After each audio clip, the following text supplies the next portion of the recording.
સાણંદ તાલુકાના મોડસાર ગામમાં 400થી વધારે સંખ્યામાં વસવાટ કરે છે, પરંતુ દેવપૂજક સમાજમાં કોઈ વ્યક્તિનું મૃત્યુ થાય ત્યારે કુટુંબના સમાજના દેવપૂજકો ચિંતામાં પડી જતા કે મરનાર વ્યક્તિની અર્થી સ્મશાન સુધી લઈ જવા માટે કોઈ રસ્તાના ઠેકાણા ન હતા અને મહામુસીબતે સ્મશાન સુધી પહોંચી જાય તો ત્યાં અગ્નિ સંસ્કાર માટે વ્યવસ્થિત જગ્યા ન હતી। કંટાળી ઝાડી ઝાંખરા ખાડા ટેકરા ટૂંકમાં કહું તો અગ્નિ સંસ્કાર માટે સુવિધા કે વ્યવસ્થા હતી નહીં અને જો ચોમાસામાં કોઈ દેવપૂજક મૃત્યુ પામે ત્યારે દુઃખોનો પહાડ તૂટી પડ્યો હોય તેવી અનુભૂતિ થતી। મૃત શરીરને ઘરના સ્મશાન સુધી લઈ જઈ અગ્નિ સંસ્કાર સુધીની તકલીફોનો વિચાર કરીને શરીરમાં ધ્રુજારી આવી જતી અને પરસેવો છૂટી જતો, પરંતુ જ્યારે મોડાસર ગામમાં યુવા સરપંચ તરીકે શ્રી સરદારસિંહ બહાદુરસિંહ કાર્યભાર સંભાળતા દેવપૂજકોએ ઘણો રાહતનો શ્વાસ લીધો છે। 300 થી 350 પરિવારો દેવપૂજકોના વસવાટ કરે છે અને આ તમે જુઓ અહીંયા તમારી નજરની સામે જ જોઈ રહ્યા છો કે વર્ષો પહેલાં અહીંયા અગ્નિ સંસ્કાર માટેની કોઈ સુવિધા નથી, પણ જ્યારથી અમિત શાહ સાહેબે દત્તક આ ગામ લીધું છે ત્યારથી આ દેવપૂજકના સ્મશાનને રિનોવેશનનું કામકાજ ખૂબ જોશમાં ચાલુ રહ્યું છે। આ ઘોડી પણ નાખી, બ્લોક પણ લાવ્યા છીએ અમે અને આ પતરા પણ ટૂંક સમયમાં બદલવાના છીએ, એટલે સારી એવી કામગીરી થઈ છે। અને દેવી પૂજકો માટે કે અત્યાર સુધીમાં કોઈની જોડે વિચરતી વિમુખ જાતિમાં આવેલા હોય એટલે કોઈ આમના જન્મ તારીખના પુરાવા નહીં, એના હિસાબે રેશન કાર્ડથી વર્ષોથી વંચિત હતા,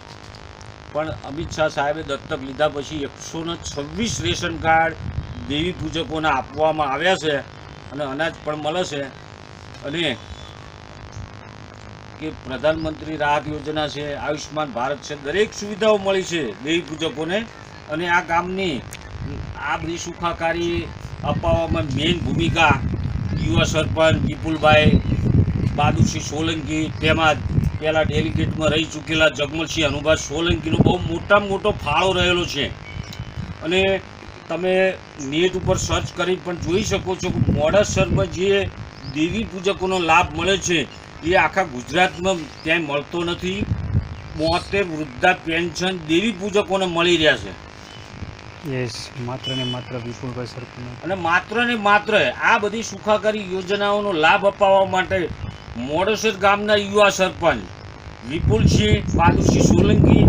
તેમાં ડેલિગેટમાં રહી ચૂકેલા સોલંકી જગમલસિંહ અનુભાનો મોટામાં મોટો ફાળો રહેલો છે। અને એમની સાથે જોડાઈને દેવી પૂજક સમાજના વિક્રમભાઈ દંતાણી તેમજ રૂપાલિયા પ્રહલાદભાઈ મોડાસરના દેવી પૂજક સમાજના જ છે, તેમણે પણ 5 વર્ષ સુધી પંચાયતમાં ભાગીદારી નોંધાવીને દેવી પૂજક સમાજ માટે ઘણી બધી યોજનાઓનો લાભ દેવી પૂજકોને અપાવવામાં મહત્ત્વની ભૂમિકા ભજવેલી છે। અને વિક્રમભાઈ દંતાણી અત્યારે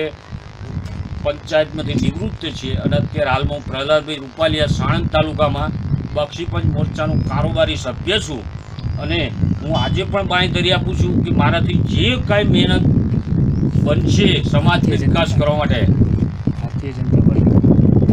ભારતીય જનતા પાર્ટી જોડે અમે જે રજૂઆત કરશું એ આપવા તો તૈયાર જ હોય છે। એટલા માટે અમે એવું કહીએ છીએ કે જેટલી અમારાથી બનતી મદદ થશે કોશિશ અમે એટલી કરતા રહીશું આજીવન।